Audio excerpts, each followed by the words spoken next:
Votre attention, s'il vous plaît. Veillez à ce qu'il n'y ait aucun obstacle qui gêne la retransmission d'Angle d'attaque et que rien ne s'oppose à l'ouverture à une autre vision du monde. Angle d'attaque, tous les 3e samedis du mois, de 12h à 13h sur Radio Campus.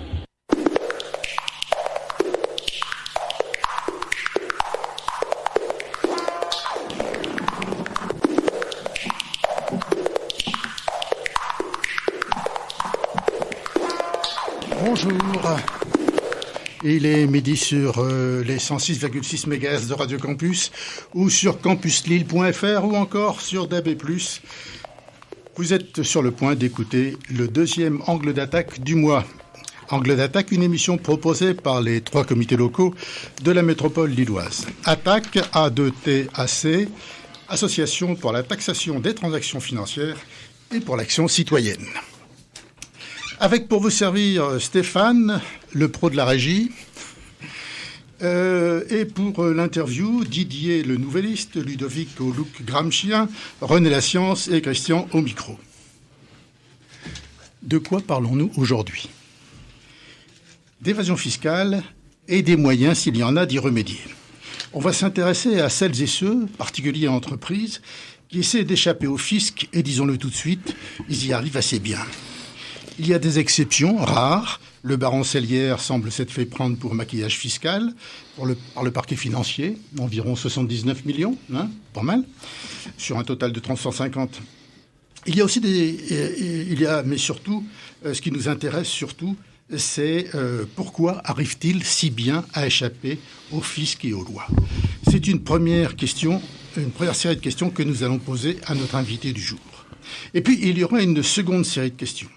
Qu'est-ce qui est possible de faire pour qu'il y ait une prise de conscience de cette véritable gangrène pour nos sociétés qu'est l'évasion fiscale ?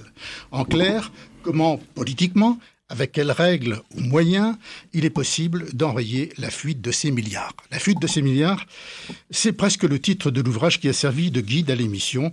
L'un de ses auteurs nous fait le plaisir d'accepter notre invitation. Bonsoir, monsieur le sénateur Éric Bocquet. Oui, bonjour à tous. Merci d'être présent à Radio Campus. Nous sommes très heureux d'accueillir un de nos adhérents en plus. Je précise le titre du livre en question. Il s'agit de Milliards en fuite, coécrit avec votre frère Alain, ex-député, et avec la collaboration du journaliste Pierre Gometon. La même équipe et le même éditeur, le Cherche Midi, que pour le gros succès de librairie qu'a été son domicile fisc. Avant d'aborder le vif du sujet, et comme nous n'avons pas tous les 5e samedis du mois un sénateur au micro, Ludovic va vous poser une question sur un aspect de la fonction sénatoriale. Oui, bonjour monsieur le sénateur. Bonjour. Alors, effectivement, la question qu'on aimerait vous poser, c'est qu'est-ce que font les sénateurs, et surtout qu'est-ce qu'ils font que une commission d'enquête peut être menée. Sur quelle base, en fait, la commission d'enquête, elle est saisie, parce que de toute évidence, elle est saisie. Et quelles sont un peu les conditions de travail, quels sont vos moyens, quel est éventuellement quels sont un peu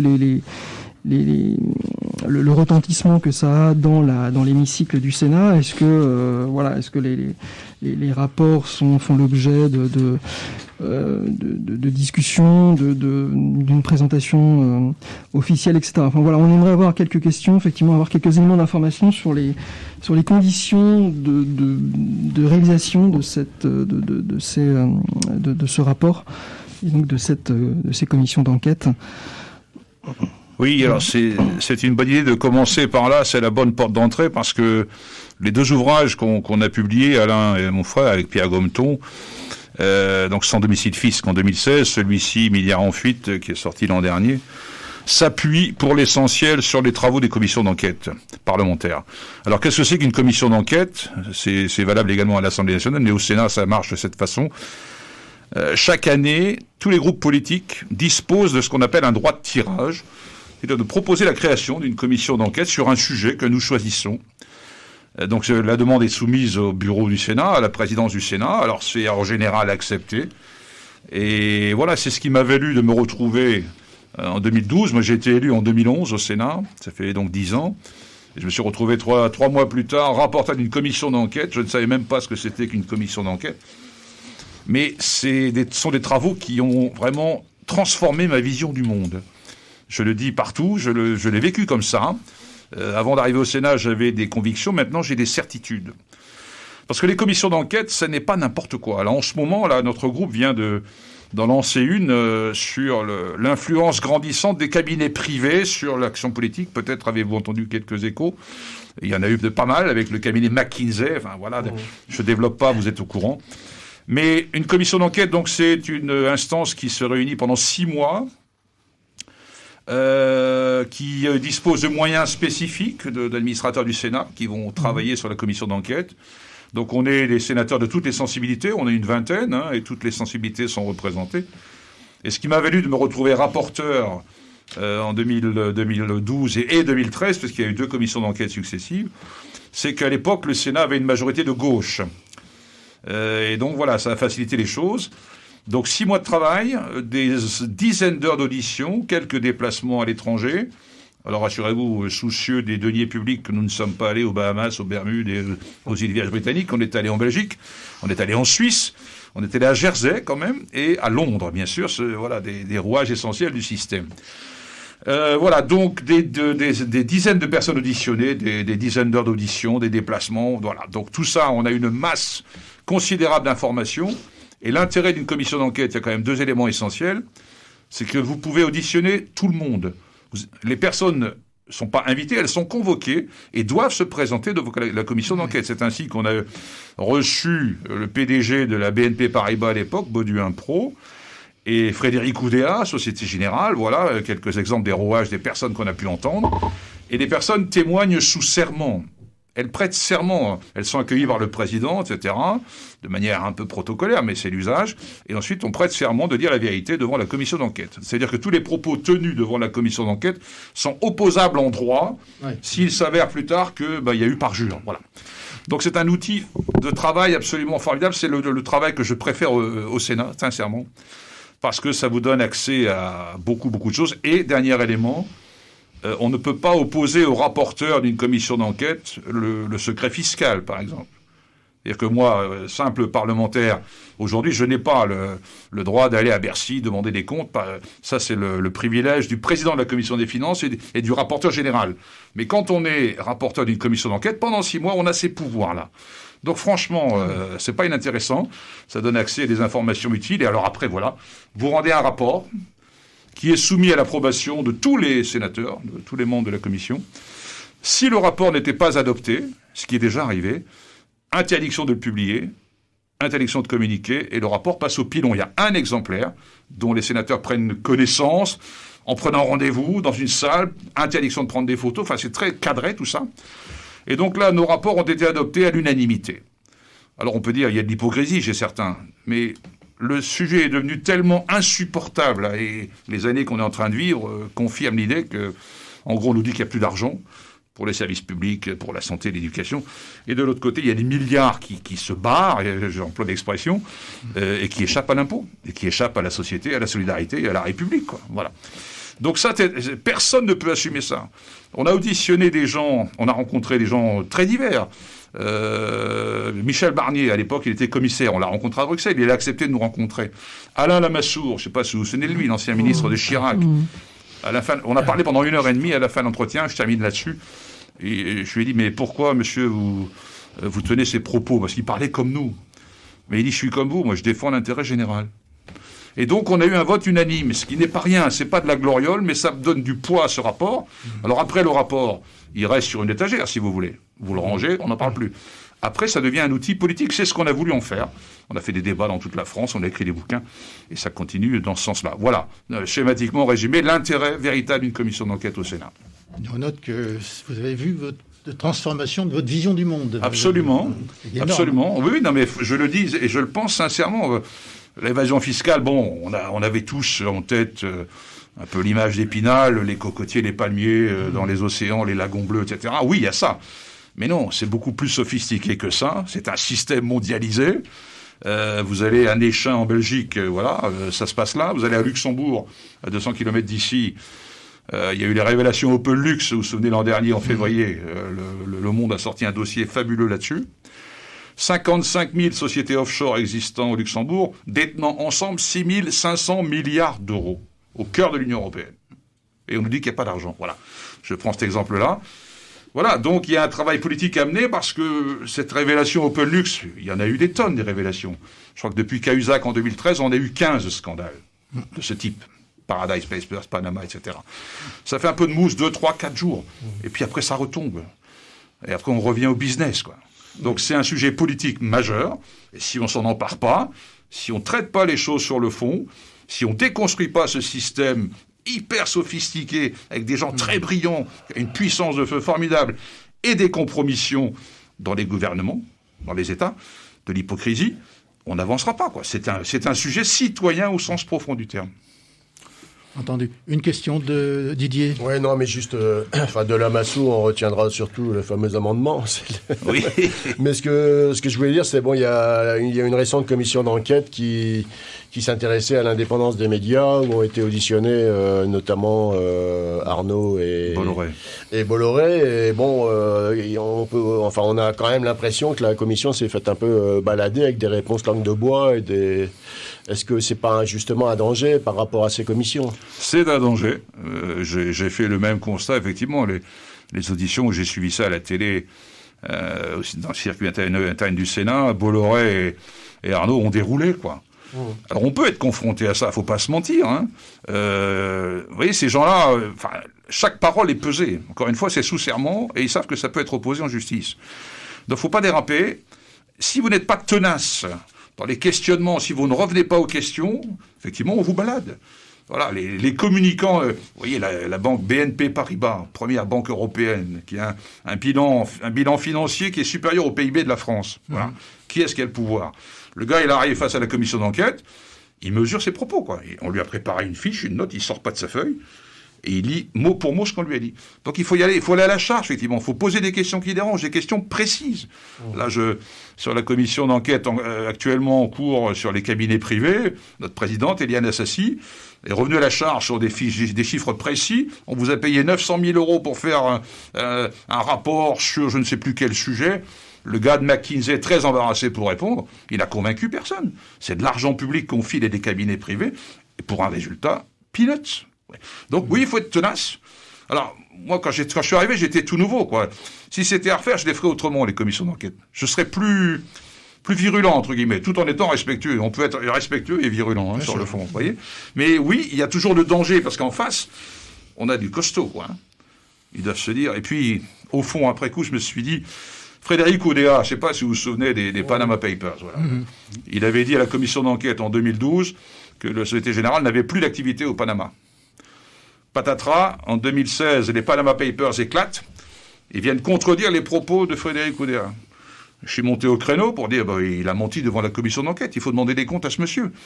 Il est revenu, mai 2016, devant la commission des finances, mais on n'était plus dans une commission d'enquête, on était dans une réunion ordinaire. Donc, il pouvait dire... Mais ça n'a pas empêché, vous regarderez sur Internet, j'ai posé 5-6 questions gênantes auxquelles il n'a pas répondu. La seule chose qu'il ait dite, ça m'a sidéré, il s'est tourné vers la présidente de la commission d'enquête qu'il avait rencontrée en amont de cette audition, et pour lui dire, monsieur le sénateur, vos questions sont embarrassantes. Et en se retournant vers la présidente de Michel André, président de la commission à l'époque, il lui a dit, Madame la Présidente, je ne pensais pas que nous reviendrions sur ces questions. Paf, on n'est pas dans une commission d'enquête, mais voilà, au moins j'ai posé des questions qui dérangeaient, et je n'ai pas obtenu les réponses, bien sûr. Donc oui, il y a un danger qu'on puisse se faire balader, des Bolloré, des Arnaud, vous voyez un peu le calibre, quoi. Hein. Donc là, effectivement, il y a eu, moi je considère qu'il y a eu un loupé, quoi. Alors ça peut se rattraper, mais il faut revenir à la charge. Une question de René ? Oui, et dans ce cas justement où la tromperie est avérée, est-ce qu'il y a quand même des sanctions vis-à-vis de ces gens ? Alors, il y a eu, pour qu'il y ait sanctions, voilà, si un jour on apprend que telle ou telle personne, quel que soit son rang, sa qualité, a menti devant la commission d'enquête, il peut être traduit en justice. Mais il faut une décision du bureau du Sénat. Donc voilà, donc je me souviens à l'époque, moi j'avais saisi le bureau. Donc le bureau, c'est le président du Sénat, c'est les vice-présidents, c'est les questeurs, les secrétaires, c'est 20-23 personnes à peu près. Et c'est le bureau seul qui est habilité à aller en justice. Vous vous souvenez de l'affaire Benalla ? C'est le bureau du Sénat, là, qui a donné feu vert pour aller en justice contre Colère, contre Benalla, etc. Bon. Avec M. Sueur, là, oui. Voilà. Là, ça s'est fait. Mais pour l'affaire Oudéa, j'ai saisi, ils ont décidé majoritairement, je sais que 4-5 collègues étaient favorables, mais la majorité a dit non, on ne va pas aller en justice. Donc voilà. Donc si le bureau du Sénat ne veut pas aller plus loin, on ne va pas plus loin. Mais oui, il y a eu un cas, je me souviens d'un professeur, c'était une commission d'enquête sur la pollution de l'air à l'époque, et il avait oublié de signaler à la commission d'enquête qu'il avait des intérêts avec Total. Ça a été révélé après coup. Il a été poursuivi, je crois que ça s'appelait Ravier, un truc comme ça, et il a été condamné. Mais la condamnation, pour qu'il y ait justice, il faut que le bureau du Sénat le décide. C'est très politique. Donc là, la banque, on n'y a pas touché. On ne touche pas au Grisby, quoi. Hein. Entendu. Merci pour cette explication. On a besoin effectivement de savoir. Je crois qu'il y a un manque dans la société française d'informations sur ce qui se passe au Sénat, ce qui se passe au Parlement. Voilà. Et donc, c'est très éclairant ce que vous venez de dire. On en vient maintenant au milliard en fuite, si vous voulez bien. Et je voudrais vous interroger là-dessus, parce que on comprend bien que le système dans lequel on vit, où la politique, où les choix économiques du gouvernement, de l'État, ne sont pas quand même complices de l'évasion fiscale. Mais on a l'impression que, par certaines lois, par certaines règles, il est largement permissif. Ouais. Alors on peut revenir un peu en arrière sur des choses qui ont été décidées à Maastricht, c'est la libre circulation des capitaux, la libre circulation des hommes. Évidemment, ça favorise. Mais qu'est-ce qui vous permet de dire que... bon, je ne sais pas si vous le permettez d'ailleurs. Oui. Comment vous dites effectivement que l'État, sans favoriser, permet aussi l'évasion fiscale ? Je trouve qu'il y a de la part des gouvernements beaucoup de mansuétude, on va le dire comme ça. Hein. Il y a quand même des points qu'il faudrait clarifier. Parlons de l'Union européenne. Tout à l'heure, je citais le Luxembourg. Personne n'a jamais demandé de compte au niveau européen au Luxembourg. Voilà. Moi, j'ai rien contre les Luxembourgeois. Mais le Luxembourg a ses pratiques, là, qui ont été révélées par OpenLux. On a eu les pratiques de l'Irlande. Un pays magnifique, l'Irlande. J'adore sa culture, j'adore son peuple. Mais l'Irlande, c'est un paradis fiscal. Pourquoi Google Europe a son siège à Dublin ? C'est pas parce qu'ils aiment bien la Guinness, c'est parce que l'impôt est très doux là-bas. Il faudrait aimer la Guinness quand même. Oui, c'est pas exclusif. D'ailleurs, j'adore la Guinness, mais ça n'a rien à voir, c'est autre chose. Mais voilà, donc l'Irlande joue de son avantage compétitif. On est dans un espace européen où il y a déjà plein d'hypocrisie et d'ambiguïté. Pour l'Union européenne, dans le discours officiel, vous les entendez tous, Moscovici, Ursula von der Leyen, Christine Lagarde, il n'y a pas de paradis fiscal en Europe. On nous dit ça. Voilà. Et puis on apprend donc il y a l'affaire OpenLux, c'est-à-dire le Luxembourg a quelques soucis. L'Irlande, Google a son siège Europe à Dublin pour des raisons fiscales. Ils doivent 7 milliards d'euros au fisc français, rattrapé par la patrouille, négocie son impôt avec le fisc français, doit 7 et il paye 1, quoi. Voilà. Et en remerciement, Bercy va demander à Google d'aller repérer les piscines non déclarées chez les citoyens français. On marche sur la tête. Donc quand je dis mansuétude d'hypocrisie, voilà un exemple. Il y a des paradis fiscaux en Europe, il faut le dire. Il y a eu les dernières révélations, les Pandora Papers au mois d'octobre, là. C'est Chypre qui était ciblé. Chypre était cité. Chypre est membre de l'Union européenne. Mais voilà, aux yeux de l'Union européenne, Chypre n'est pas un paradis fiscal. À Malte, vous pouvez acheter un passeport maltais. Ils appellent ça les Golden Visas pour quelques milliers d'euros. Donc ça vous coûtera quelques milliers d'euros, mais vous allez en gagner beaucoup après. En devenant citoyen maltais, vous bénéficiez de la fiscalité maltaise. Malte, c'est l'Union européenne. Les Pays-Bas. Pays-Bas, c'est le siège des holdings, des grandes holdings internationales. Ils sont champions du monde. Nous, la holding Renault-Nissan a son siège aux Pays-Bas. J'entendais hier le PDG Renault qui dit que c'est pas pour des raisons fiscales. Mais c'est pourquoi alors ? C'est quoi l'intérêt d'avoir le siège de la holding Renault-Nissan aux Pays-Bas ? Enfin, on est dans l'hypocrisie. On désigne pas l'adversaire. Ben, s'il n'y a pas de paradis fiscal, donc on va pas les fermer puisqu'ils n'existent pas. Il faut en faire un sujet. Là, on préside l'Union européenne pendant 6 mois. Là, j'ai pas entendu à l'ordre du jour cette question, par exemple. Qu'est-ce qu'on attend là ? Faut poser la question. On est tous les peuples européens sont pénalisés. Il n'y a pas que la France qui est touchée. Bien sûr. Voilà. L'évasion fiscale au sein de l'Union européenne, c'est 1 000 milliards d'euros chaque année. C'est 6 fois le budget de l'Union européenne. On pourrait en faire des choses avec ça. En effet. René, peut-être une question déjà ? Oui, justement, à propos des ONG. Donc, vous connaissez bien sûr l'ONG Oxfam. En 2021 et au début de 2022, elle a produit plusieurs rapports qui offrent un panorama assez complet sur les dérives financières, le creusement des inégalités durant la crise sanitaire et l'enrichissement inouï des 1% et aussi ses causes. Alors, que pensez-vous du travail de cette ONG ? Et est-ce qu'elle est pour vous, pour votre combat, une source d'information appréciable ? Absolument. Je suppose qu'en commission, vous recevez aussi les ONG, celle-là, bien. Oui, tout à fait. On auditionne tout le monde. On rencontre les ministres, les PDG des grandes banques et les ONG, comme Oxfam, comme CCFD Terre Solidaire, qui fait un travail là-dessus aussi depuis des années. Il y a beaucoup de gens, Tax Justice Network au Royaume-Uni, enfin voilà. Donc on n'est pas seul sur le combat, et ça c'est une première leçon qu'il faut tirer. C'est pas un sujet d'hurluberlu dans leur coin. On est quelques élus à travailler là-dessus, pas beaucoup, mais il y en a. Des ONG, des journalistes d'investigation, le consortium des journalistes là, qui sort ses enquêtes régulièrement, fait un travail remarquable, il exploite des millions de données. Pourquoi c'est pas Bercy qui fait ça ? Pourquoi il faut toujours attendre qu'un journaliste lance une affaire pour qu'on découvre qu'on ait la confirmation que l'évasion fiscale est une réalité ? Les lanceurs d'alerte aussi. Je tire mon chapeau aux lanceurs d'alerte, parce que là, je suis en soutien particulier d'un d'entre eux, Nicolas Forissier, c'est lui qui a révélé les pratiques illicites de la banque UBS dès 2009. La banque UBS a été condamnée qu'en décembre 2021. Et la République va récupérer 1,8 milliard. C'est la plus grosse amende jamais infligée à une banque. Donc c'est possible. Vous voyez ? Mais ce lanceur d'alerte, il a perdu son boulot, il a eu des menaces sur sa vie personnelle, et là, aujourd'hui, il demande une reconnaissance de la République en étant nommé à l'Ordre national du mérite. Il ne demande pas d'argent.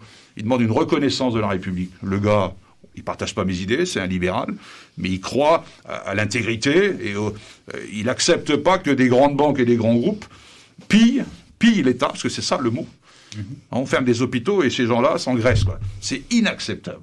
Donc, lanceurs d'alerte, journalistes, ONG, élus, journalistes d'investigation, tout ça, ça fait du monde, quoi. Donc oui, le travail qu'Oxfam mène, je le salue, ils ont sorti leur rapport la semaine dernière. Ouais. Enfin, c'est complètement hallucinant. On est encore dans une économie ralentie. Alors là, on nous dit évidemment, on n'a pas eu cette croissance-là, 7% depuis 52 ans. Mais on a oublié de rappeler qu'on n'a pas connu une crise pareille depuis 1945. Donc on était à -8 l'an dernier, plus 7 cette année, donc évidemment c'est historique, mais on a oublié qu'on était à -8, quoi. Bref. Mais tout ça n'a pas empêché les fortunes de continuer de prospérer. Oxfam le démontre. Les 10 plus gros milliardaires du monde ont doublé leur fortune pendant les 19 mois de pandémie. Mais c'est-à-dire que l'économie s'arrête et que ces gens-là continuent à gagner de l'argent. Ça illustre parfaitement l'idée que le fric, la finance, est complètement déconnecté de l'économie réelle. Personne n'en profite, sauf ces 10-là. Enfin, j'ai vu un chiffre dans le rapport d'Oxfam. Si on additionnait la fortune des 10 plus gros milliardaires du monde, il faudrait que ces 10 personnes, en dépensant $1 million par jour, viendraient à bout de leur fortune cumulée au bout de 414 ans. Vous voyez ? C'est démentiel. Oui, démentiel. Il y avait des manifs, je dis, dans les rues pour réclamer un peu plus de sous pour mieux vivre. On est dans ce monde-là. C'est incroyable. Donc Oxfam, bravo. Oui. Et on peut signaler aussi que Attac a lancé donc l'année dernière l'Observatoire de la justice fiscale. Excellente idée. Voilà. Donc oui, donc vous l'avez résumé. Oui, non, c'est une excellente idée. Je me sers aussi de ces travaux parce que faut qu'on s'y mette tous. Il y a des compétences partout. On n'est pas sachant sur tout. Voilà, on progresse, on essaie de. Mais si on met en commun toutes ces données, oui. Moi, j'avais proposé à M. Darmanin. En 2018, Darmanin avait annoncé la création d'un observatoire de la lutte contre la fraude fiscale. J'ai dit, c'est une excellente idée. On l'entend à la commission des finances du Sénat quelques semaines plus tard. Il nous dit, écoutez, j'ai dit, pourquoi l'observatoire n'est pas encore créé ? J'ai pas trouvé de président. Alors j'ai levé la main, j'ai dit, je suis candidat, à titre bénévole. Il m'a reçu, excellente idée. Et puis pouf, quoi, c'est tombé à l'eau. Voilà, il m'a même reçu à Bercy dans son bureau, mais je dis c'est une idée du gouvernement ou il me dit texto ce que je vous dis là, je te cache pas qu'au 6e étage, Bruno Le Maire, on m'a dit tu vas encore emmerder les entreprises. Et puis ça s'est arrêté là évidemment. C'était juste avant le mouvement des Gilets jaunes, il y a eu le grand débat de Macron. Et il a fait sa conférence de presse en avril 2019 où il a dit « Je vais demander à la Cour des comptes d'évaluer le montant de la fraude fiscale ». Donc j'avais ma réponse. Le truc ne s'est pas fait, bien sûr. Donc ça va un peu dans le même sens, tout ça. Justement, il y a toujours cet amalgame entre les entreprises de production, je dirais, et les entreprises financières. Ouais. Alors qu'on a d'ailleurs fait une émission... dessus. Il se trouve que la finance, en fait, est préjudiciable parfois, et souvent même aux entreprises. Elle est maîtresse du jeu, en fait. Complètement. Complètement. Préjudiciable aux entreprises et préjudiciable aux États. On y viendra après. Mais oui, mais l'intérêt des financiers, c'est de gagner encore plus d'argent et encore plus vite. Investir dans une entreprise, il y a des risques. Ça peut ne pas marcher. On peut être confronté à une crise, là. Mais là, la finance, elle fait de l'argent, mais à une vitesse folle. Vous avez vu que le groupe Apple, ceux qui fabriquent les petits téléphones magiques, là, vient de passer la barre des 3 000 milliards de valorisation boursière. C'est plus que les entreprises du CAC 40 en France. Ce seul groupe-là. Donc, voilà, moi, financier milliardaire, je vais plutôt aller faire de la finance que investir dans la recherche dans ma boîte, former les gens, améliorer leur salaire, leurs conditions de travail. Franchement, je vais gagner plus vite. Et si je prête mon argent aux États, alors là, c'est garanti. Là. Risque zéro. Peut-être qu'on y viendra après. Oui, justement, sur la dette, vous dites très fortement, je trouve, tous les deux, la dette est une marchandise. Oui. Expliquez un peu. Alors. Oui. Alors, ça paraît fou, mais... oui, cette question de la dette doit être au centre des débats, parce que, le discours dominant qu'on entend, il faut payer la dette, on vit au-dessus de nos moyens, vous endettez vos petits-enfants, blablabla. Bla, bla, bla. Culpabilisation. D'ailleurs, j'ai découvert qu'en allemand, en langue allemande, le mot dette... Ça veut dire faute. Et le mot faute sont traduits par le même mot, dit Schuld. Entschuldigung, quand on présente l'excuse en allemand, on dit ça. Excusez-moi, je suis endetté. Voilà, tais-toi, t'es coupable, il faut payer. Il faut que tu payes. Donc pour payer, il faut réduire la dépense publique. Il faut retarder l'âge de départ à la retraite. Il faut réformer l'assurance chômage. Il faut réduire les moyens des hôpitaux. Bref. Voilà le discours dominant. Discours dominant qu'on entend depuis 40 ans. Le dernier budget équilibré de la France, c'est 1974. À l'époque, on a fait un excédent de 0,12% du PIB. Voilà. Depuis, on est en déficit. Et donc, pour combler le déficit, on doit emprunter l'argent. Je fais court, j'essaie de résumer, mais je travaille là-dessus. Je vais proposer bientôt un diaporama pédagogique sur ce sujet passionnant. Jusque dans les années 70-80, c'est la Banque de France qui faisait des avances à l'État français. La Banque de France pilotait l'épargne, elle fixait les taux, etc. Elle avait un rôle économique essentiel. Les 30 Glorieuses, c'est ça aussi. Nationalisation en 1945 de la Banque de France, et c'était l'outil financier de l'État. Les marchés financiers, on dit, ça suffit. Il faut faire évoluer les choses. Maintenant, il faut que la dette des États devienne une dette qu'on met sur le marché. La dette française, comme la dette de tous les États, est mise en marché. Traité de Maastricht 1992, article 123 du traité européen.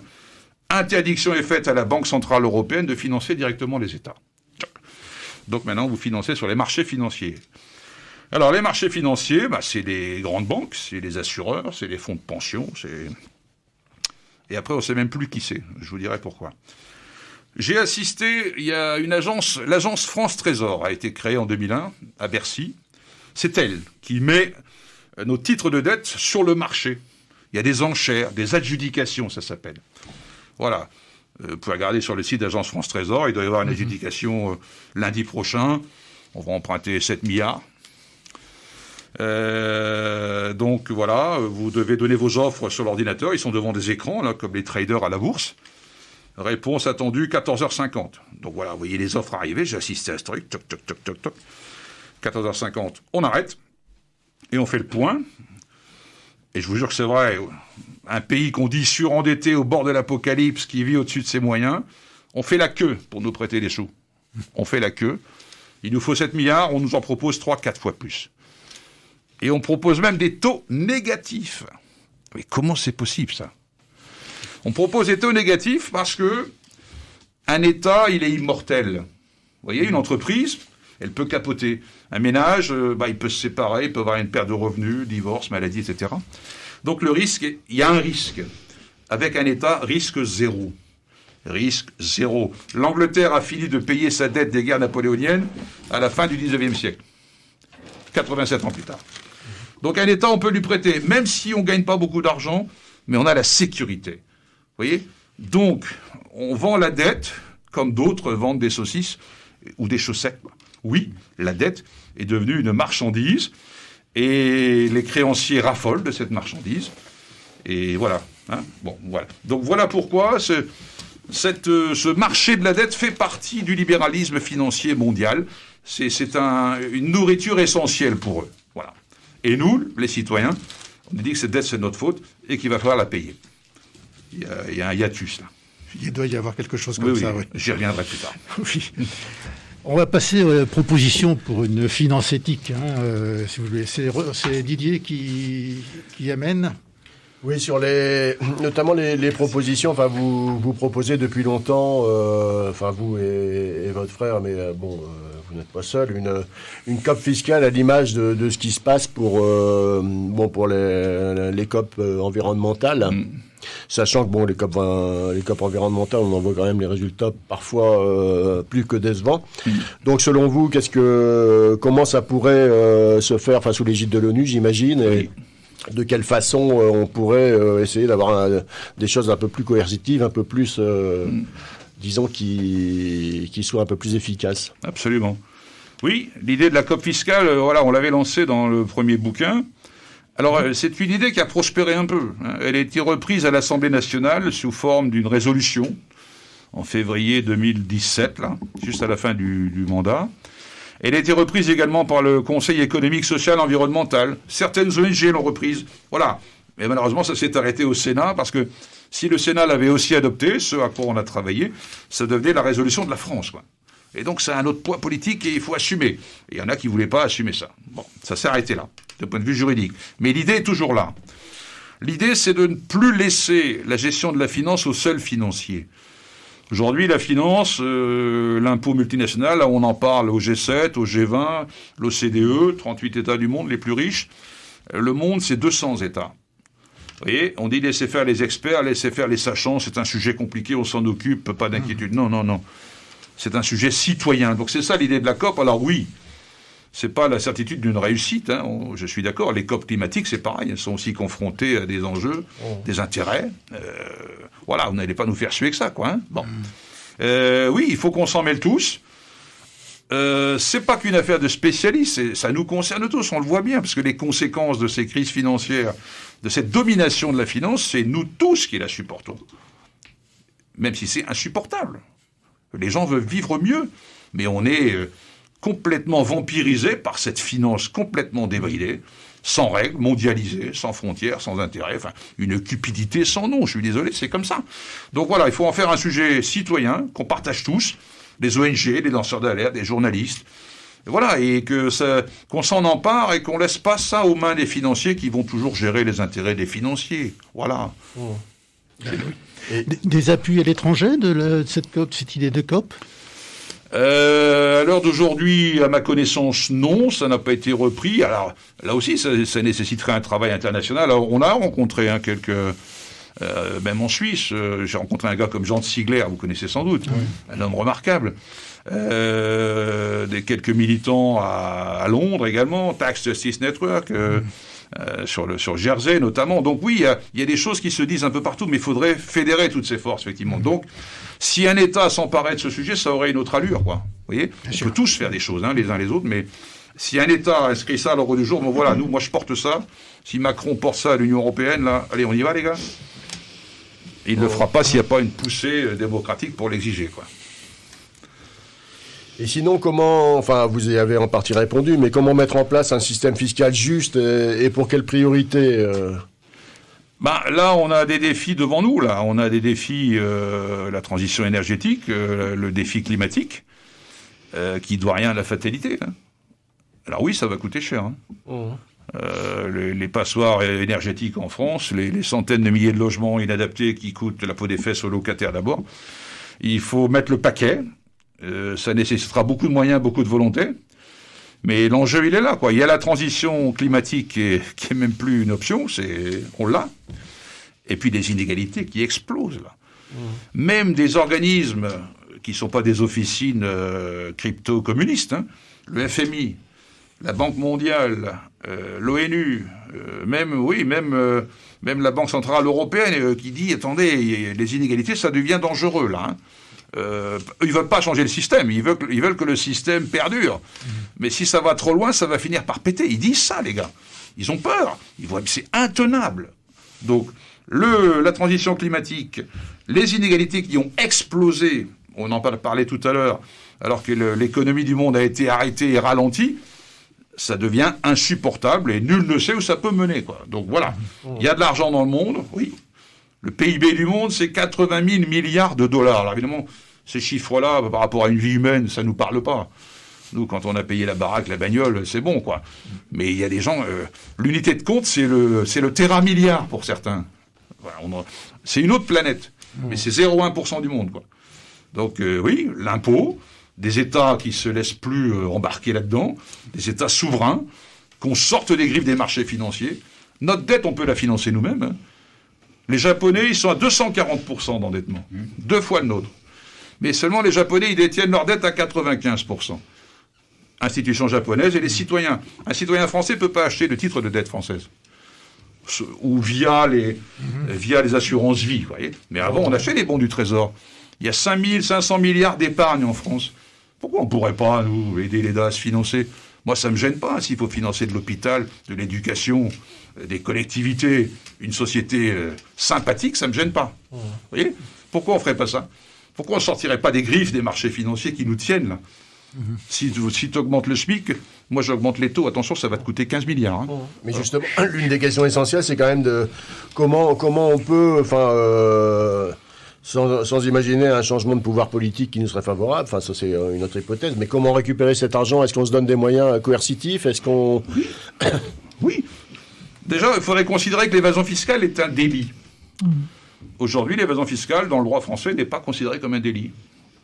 Alors, il y a toujours eu ces cas emblématiques. Bon, Cahuzac s'est fait prendre la main dans le pot de confiture. Mais aujourd'hui, il est encore, c'est qu'un bracelet électronique, quoi. D'accord ? Balkany, bon, parce qu'on parle que des personnes visibles, mais au-delà des personnes physiques, c'est le système, c'est les entreprises. Les grosses masses sont là. Mais bon, comment on traite Balkany ? Le gars, il a un bracelet et puis il vit sa vie, quoi. Il vit sa vie. Il a même transgressé les règles et il ne se passe rien. Donc, l'évasion fiscale n'est pas considérée comme un délit et elle n'est pas punie. Je suis désolé. Google doit 7 milliards à la France. Écoutez, vous nous faites... On a inventé, c'est la loi Sapin qui a inventé ça. Le ministre de l'adversaire du monde de la finance, là, vous savez. Ils ont tremblé, les gars. On a inventé la Convention judiciaire d'intérêt public, la CGIP, ça s'appelle. Dans la loi que Sapin avait portée en 2016 pour combattre l'évasion fiscale, la lutte contre la fraude fiscale.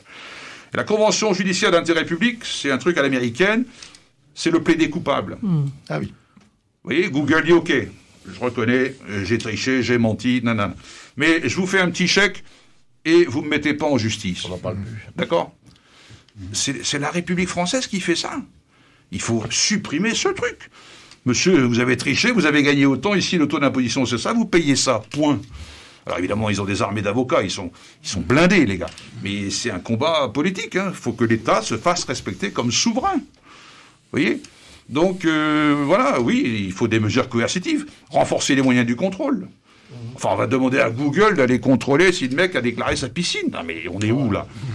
Voilà, ils ont perdu 38 000 postes, je crois, le DGFiP. Hein, depuis l'an 2000, c'est colossal. Alors bien sûr, il faut des gens formés, il faut des moyens techniques, parce que vérifier la comptabilité d'un groupe comme Total, vous imaginez le boulot que c'est, hein, ça se fait pas au coin d'une table, voilà, il faut des armées, il faut des moyens techniques, voilà. Il faut mettre le paquet, c'est un choix politique, il y a des dépenses à faire, mais là ça va générer de la recette derrière, hein. Ipso facto, voilà. Il faut réarmer l'État, hein, dites-vous. Ah, mais complètement. L'affaire des cabinets privés dont je parlais, là. On a déshabillé l'État, on l'a vidé de ses capacités. On a des gens extrêmement brillants, qui sortent des grandes écoles, mais les gars, c'est le mercato, hein. Ils sont achetés, on leur propose 10 fois le salaire. Je me souviens d'un directeur général du Trésor, Bruno Bézard, je me souviens de lui. Il était avec le sapin, d'ailleurs. Direction générale du Trésor, c'est le deuxième poste le plus important après le ministre à Bercy, hein. C'est un poste clé. Le Trésor, c'est le cœur de la machine. Mais le gars, il a quitté son boulot. Il a rejoint un fonds d'investissement franco-chinois, Cathay Capital, je crois. Bon, voilà, il a fait ce choix. Qu'est-ce qu'on fait par rapport à ça? On laisse faire, on accepte, on condamne, vous voyez. Voilà. Oui, alors, effectivement, je vois bien, je reviens un peu sur l'histoire de l'ONU et de la possibilité de faire une COP, mais il y a quand même cet organisme qui perturbe sérieusement, c'est le G7, le G20, enfin, qui n'ont aucune réalité juridique. Enfin, aucune légitimité démocratique. Oui. Vous voyez, effectivement. Voilà, G7, G20, ils se sont réunis pour parler de la taxation des multinationales, qui est une bonne idée. Mais déjà, Biden avait annoncé 21%, on est déjà arrivé à 15%. Oui. Vous voyez, déjà. Et d'ici à ce que ça mette en place, il va se passer du temps. Parce que ça va actionner les lobbies, là, hein. Ça va y aller, hein. Bon, tu vas pas nous faire payer ça. Moi, je représente 35 000 emplois. Enfin, c'est sans arrêt comme ça, quoi. Donc, s'il n'y a pas une volonté politique forte, ben, on va caler. Et donc, l'impôt sur les multinationales, déjà, on a reculé. L'annonce de Biden, c'était pas mal. Il a surpris. Mais on a dû lui dire, calme-toi, Joe, hein. Voilà. On va ramener à 15, hein. D'accord? C'est comme ça. Je caricature un peu, mais c'est comme ça que ça marche. En fait, ce serait du coup moins taxé des entreprises qui le sont déjà un peu plus que 15. En fait. Oui, absolument. Voilà, tout à fait.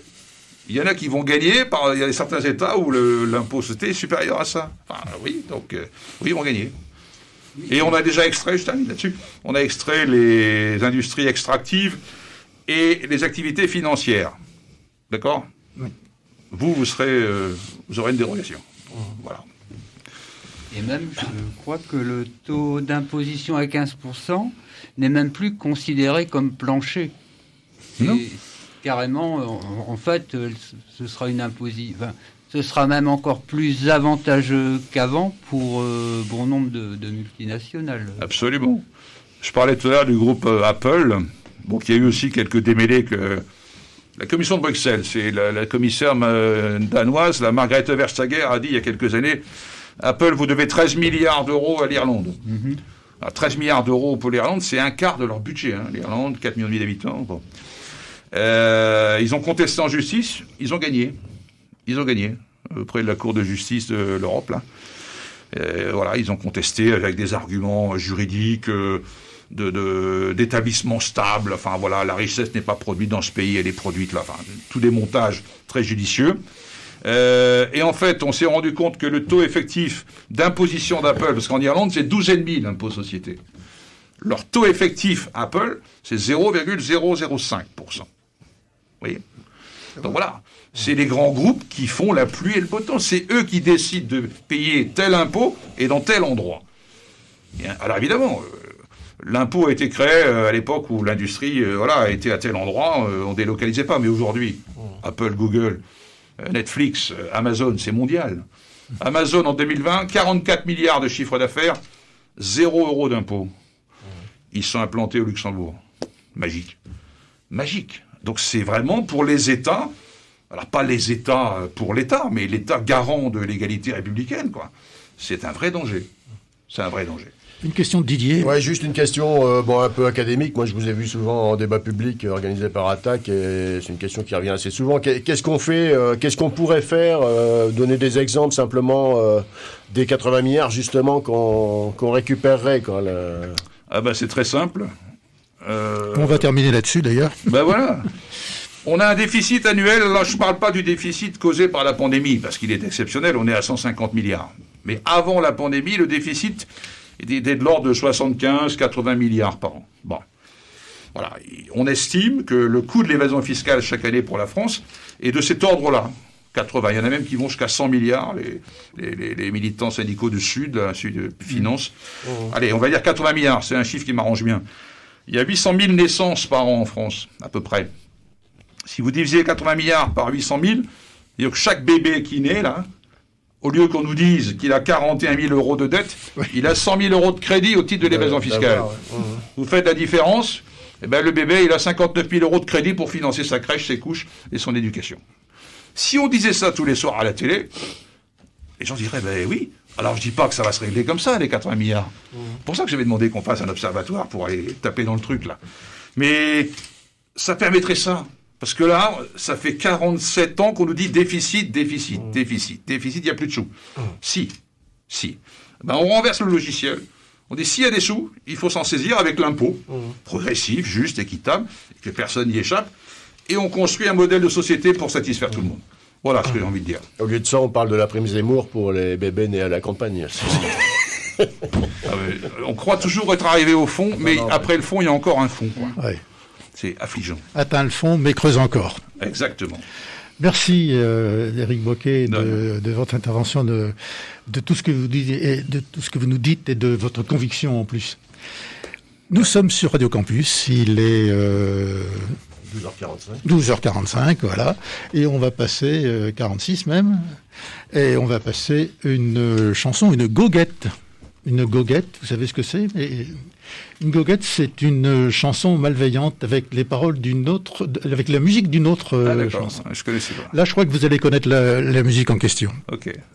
En guise d'introduction à cette goguette militante, donc, financiers, actionnaires de tous les pays, unissez-vous.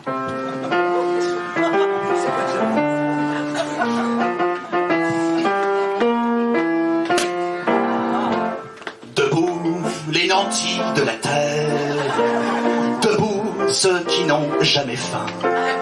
Le champagne hurle dans nos verres, c'est le cocktail de la faim. Du buffet, faisons table rase, les toasts debout. La plèbe patauge dans la vase, ils ne sont rien, restons tout. C'est la flûte. Racontons c'est demain, l'évasion fiscale sauvera le genre humain.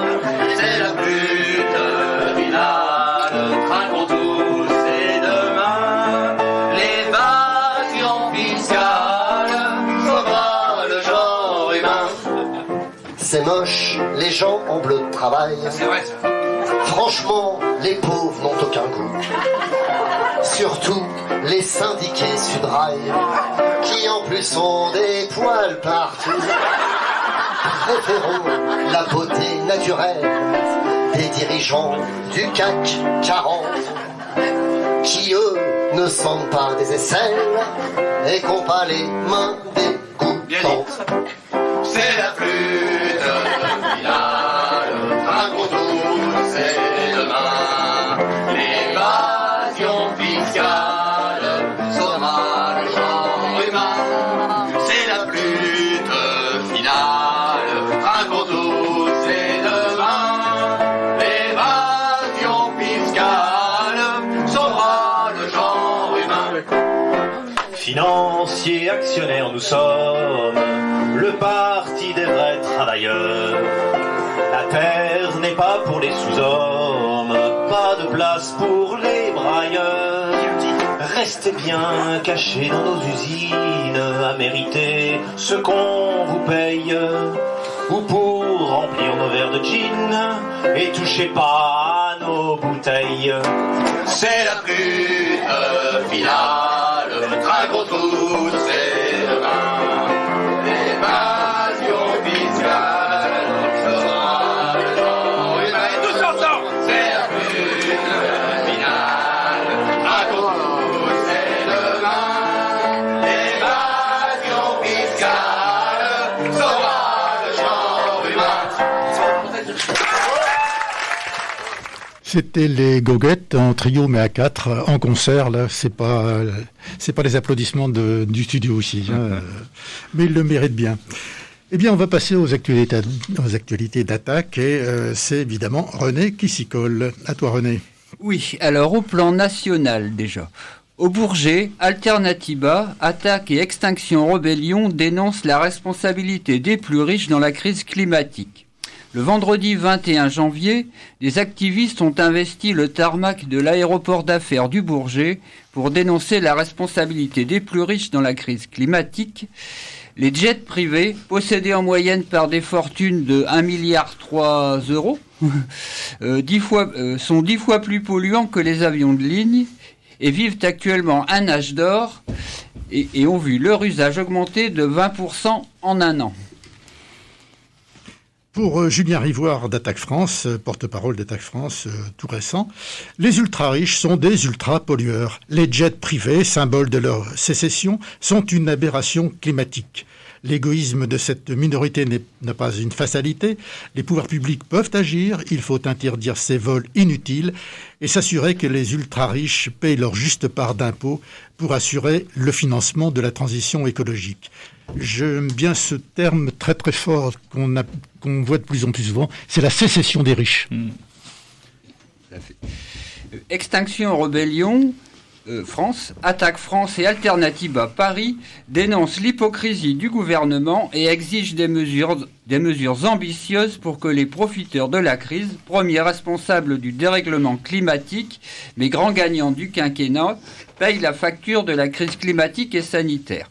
Elle demande que l'inclusion des jets privés dans le projet européen de taxation du kérosène aérien soit une priorité de la présidence française de l'Union européenne et qu'elle aboutisse à terme à la simple interdiction d'usage du jet privé et la mise en place d'une taxation ambitieuse des grands patrimoines, donc un ISF renforcé, si vous voulez, permettant une juste contribution des plus riches à la lutte contre les inégalités sociales et au financement de la bifurcation écologique.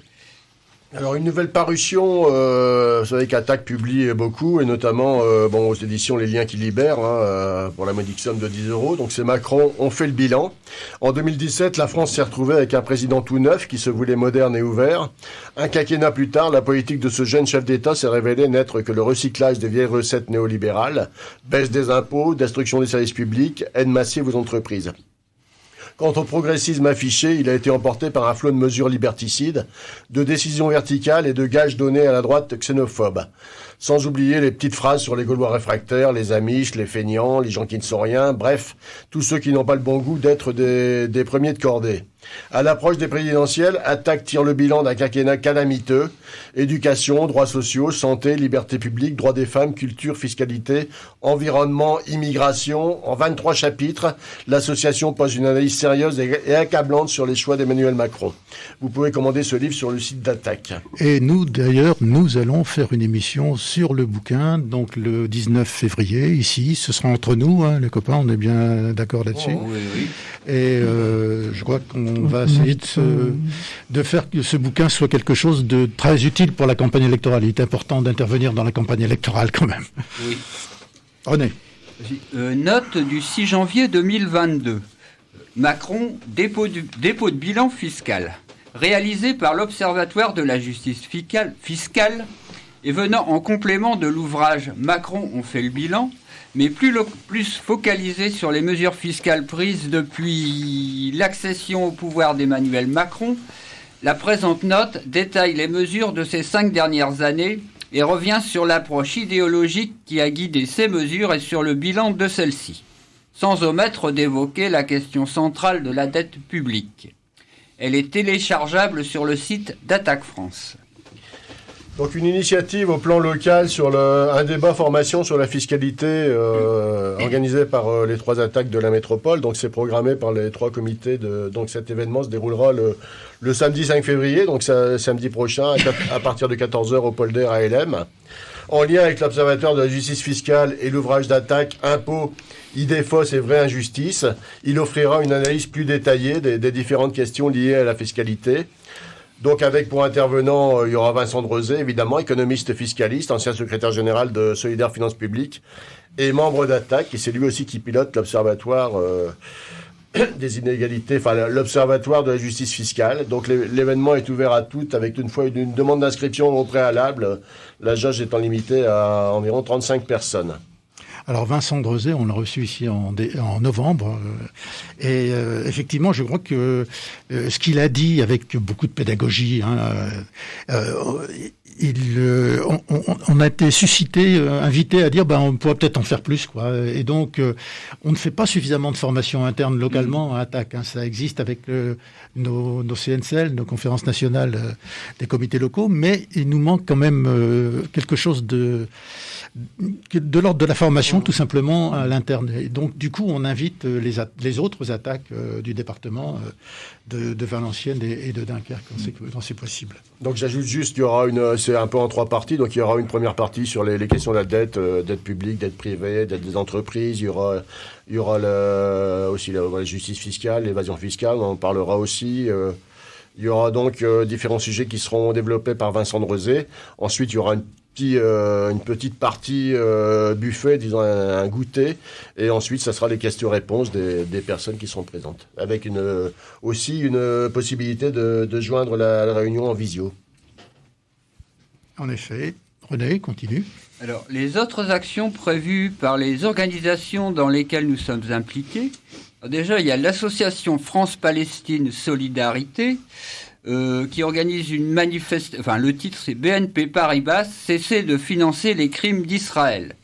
Une manifestation est prévue aujourd'hui à 11h, place Richebé à Lille. Ce qui est bien avec Paribas, c'est qu'ils sont dans tous les coups, en fait, dans tous les mauvais coups. Je ne parle pas de l'extraction, où c'est un scandale en plus, c'est tout à fait étonnant, quoi. Ça nous sert bien. Parc Saint-Sauveur, qui a l'objectif de création d'une coordination locale contre les grands projets inutiles et imposés dans la métropole. NADA, dans le cadre de l'enquête publique qui durera jusqu'au 14 février, propose un rassemblement contre l'agrandissement de l'aéroport samedi 5 février à 14h30, place de la mairie à l'Équin, avec prise de parole des collectifs présents, ateliers et animations thématiques. Je voudrais poser aussi une question par rapport à Marquilly, s'il y a du nouveau. À mes connaissances, non. Il y avait eu ce rassemblement du collectif le jour du conseil, le 17 décembre. Mais bon, il y avait que le bureau qui était en présence physique dans la salle et nous, on était en visio à la maison, par rapport au Covid, bien sûr. On avait réadressé, le collectif et moi-même, comme conseiller communautaire, un courrier à Damien Castellin pour demander qu'un échange ait lieu, une rencontre ait lieu pour réfléchir à un projet alternatif. À l'heure d'aujourd'hui, on n'a pas de réponse. Il y a un conseil le 25 février, fin du mois. Ça sera l'occasion de réinterpeller pour qu'au moins il y ait une réponse. Pour l'instant, 0 réponse de Damien Castellin, président. Mm-hmm. C'est quand même terrible. Non, mais cette mêle, vraiment, je ne sais pas si c'est particulier à la métropole de Lille, mais ces grandes institutions, ces grandes collectivités, il faut toujours être dans le gigantisme pour être soi-disant efficace, mais l'éloignement avec les populations, c'est dramatique. C'est dramatique. Il n'y a aucune écoute, aucun échange. C'est inquiétant, je trouve, dans la structuration des collectivités, de la République, des territoires. Voilà, on nous impose des choses sans consulter les gens. C'est pas tenable, quoi. Il y a un problème démocratique profond dans cette institution. Ça interpelle. Et on va reprendre le mot maintenant connu chez nous de Fabien Desage, on confisquait la politique en fait. Il faut réinventer la politique. Oui, absolument. Il faut que les gens se réapproprient l'action politique au sens large. C'est pas sale la politique, c'est la vie des gens, c'est quelle société on veut, quoi. C'est un projet. Moi, je suis convaincu de ça. Alors tout est fait pour. Il y en a qui prêtent le flanc évidemment aux attaques, aux critiques, les corrompus, etc. Oui, mais la politique c'est pas ça. La politique, c'est l'engagement des gens, là où ils sont, sur leur façon, sur leur cadre de vie, sur leurs préoccupations. C'est ça. C'est pas un problème de carrière, quoi. Voilà. On va y aller. On va voir qu'il y a des gens au Chili qui s'occupent de la politique. On a remis Quilapayún pour terminer ce soir.